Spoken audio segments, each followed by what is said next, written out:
ஆச்சி மசாலா எந்த சமையலும் ருசி தேடும் ரகசியம் 20 ரூபாய். கடலூர் மாவட்டத்தைச் சேர்ந்த 19 வயது இளைஞர் சசிகுமார் என்பவர் மதுரவாயல் பகுதியில் உள்ள கல்லூரியில் படித்து அருகே தனியறை எடுத்து தங்கி வந்துள்ளார். கல்லூரி நேரத்தை தவிர்த்து கிடைக்கின்ற நேரத்தில் சசிகுமார் பார்ட் டைம் வேலைக்கு சென்று வருமானம் ஈட்டி வந்ததாக கூறப்படுகிறது. இந்நிலையில் கடந்த சில வருடங்களுக்கு முன்பு சசிகுமார் கோயம்பேட்டில் உள்ள பிரபல தனியார் ஹோட்டலின் மது விடுதிக்கு சென்றிருந்த போது அங்கு டான்சராக இருந்த தாம்பரத்தைச் சேர்ந்த 21 வயது இளம்பெண் ரித்திகா என்பவர் அறிமுகமாகி உள்ளார். அங்கு ரித்திகாவிடம் மொபைல் எண் வாங்கிய சசிகுமார் நாளடைவில் அவருடன் நெருங்கிய பழக்கத்தை ஏற்படுத்தி கொண்டு உள்ளார். பின்னர் இருவரும் ஒன்றாக சென்னையின் பல்வேறு பகுதிகளை சுற்றி வந்ததாகவும் இருவரும் காதலித்து வந்ததாகவும் சொல்லப்படுகிறது. இதனையடுத்து ரித்திகா அடிக்கடி தனக்கு செலவுக்கு பணம் வேண்டும் என சசிகுமாரிடம் கேட்க தாராள பிரபுவாக மாறிய சசிகுமார் தன்னிடம் இருக்கும் 5000, 10,000 என அடிக்கடி பணம் கொடுத்து வந்ததாக கூறப்படுகிறது. இதனால் கல்லூரிக்கு கட்டணம் செலுத்த முடியாமல் சசிகுமார் பாதியிலேயே படிப்பை நிறுத்திவிட்டு வேலைக்கும் சென்று உள்ளார். இப்படியே நாட்கள் செல்ல ரித்திகா பிரசாந்த் என்ற இளைஞரோடு நெருங்கி பழகுவது சசிகுமாருக்கு தெரிய வந்து உள்ளது. இதனால் ஆத்திரமடைந்த சசிகுமார், நீ என்னோடு பழகிவிட்டு இப்போ அவனை காதலிக்கிறியா? இதுவரை உனக்காக மொத்தம் 1,87,000 ரூபாய் கொடுத்து செலவு செய்துள்ளேன், அதனை கொடுத்துவிடு என தொடர்ந்து மிரட்டியதாக கூறப்படுகிறது. கடந்த 1ஆம் தேதியன்று சசிகுமாருக்கு போன் செய்த ரித்திகா பணத்தை திரும்பி தருவதாக கூறி கோயம்பேடு பேருந்து நிலையம் அருகே வருமாறு தெரிவித்துள்ளார். சசிகுமாரும் அங்கு சென்ற நிலையில் சிவப்பு நிற காரில் ரித்திகாவும் அவரது நண்பர்கள் உட்பட 4 பேர் காத்திருந்து உள்ளனர்.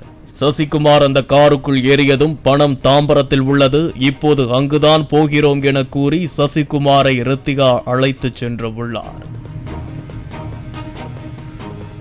கார் தாம்பரத்தில் இருந்து கோவளம் நோக்கி சென்று கொண்டிருந்த போது ஆள் நடமாட்டம் இல்லாத இடத்தில் அவர்கள் காரை நிறுத்தி உள்ளனர்.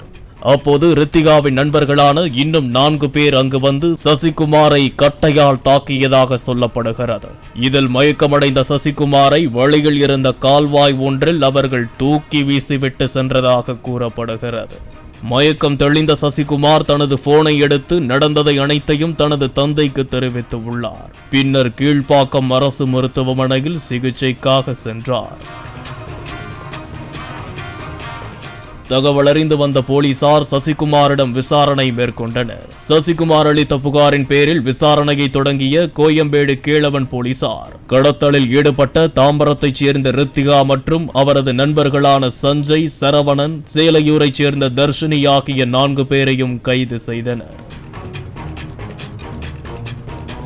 மேலும் கடத்தலுக்கு பயன்படுத்தப்பட்ட சிவப்பு நிற கார் கைதான சஞ்சயின் நண்பருடையது என்பதும் இதற்காக தான் சஞ்சய் காரை வாங்கி சென்றுள்ளார் என்பது காரின் உரிமையாளருக்கே தெரியாது என்பதும் தெரிய வந்து உள்ளது.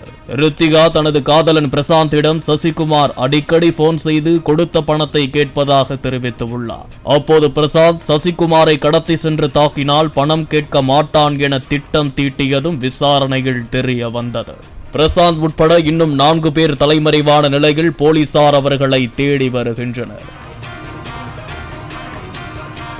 மேலும் இந்த கடத்தலில் ஈடுபட்ட அனைவரும் ரித்திகாவோடு மது பார்ட்டிகள் பழக்கமானவர்கள் என்பதும் தெரிய வந்து உள்ளது. காதலித்து ஏமாற்றிய ஆத்திரத்தில் செலவு செய்த பணத்தை முன்னாள் காதலன் கேட்டதால் காதலன் உதவியோடு காரில் கடத்திச் சென்ற சம்பவம் சென்னையில் பரபரப்பை ஏற்படுத்தி உள்ளது.